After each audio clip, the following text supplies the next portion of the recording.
प्यारे बच्चों, आज मैं आपको कक्षा 9 के पाठ 1 धूल, जिसके लेखक हैं रामविलास शर्मा जी, उसके बारे में बताने जा रही हूँ। रामविलास शर्मा जी का जन्म उन्नाव जिले में सन 1912 में हुआ। वे उच्च शिक्षा के लिए लखनऊ आ गए। उन्होंने अंग्रेजी विषय में MA किया एवं PhD की उपाधि प्राप्त की। वे हिंदी साहित्य के जगत में एक प्रगतिशील आलोचक के रूप में माने जाते हैं।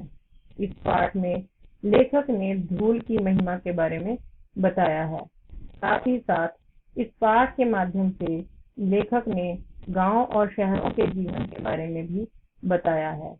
उन्होंने बच्चे के जिक्र किया है, जो कि धूल से भरा हुआ हीरे के रूप में बताया गया है। जैसे बाल कृष्ण अपने मुंह पर बचपन में माटी लगा लेते थे, फिर भी यशोदा माँ को वे बहुत पसंद थे।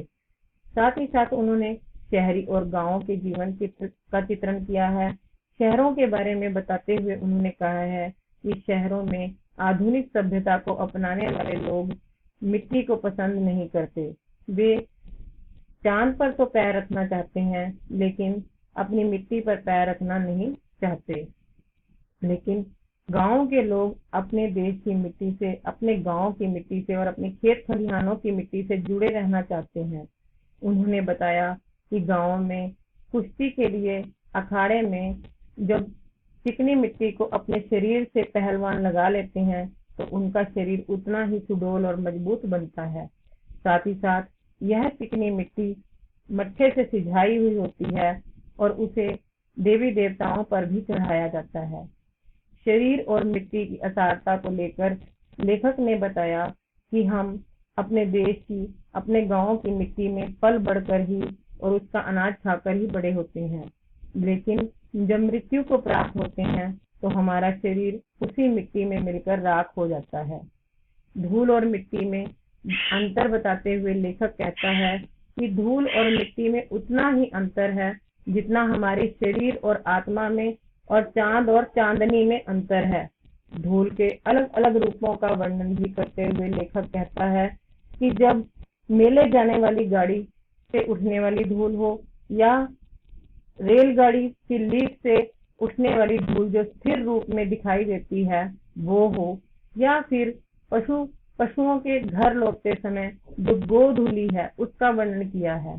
जब पशु शाम के समय जाते हैं और उनके पैरों की थापों से जो धूल उड़ती है उसे गोधूली कहा जाता है। धूल को श्रद्धा, भक्ति और स्नेह का प्रतीक बताते हुए लेखक कहते हैं कि यह श्रद्धा का प्रतीक है। जैसे कि सती जब इसे अपने माथे से लगाती है तो यह श्रद्धा का प्रतीक है।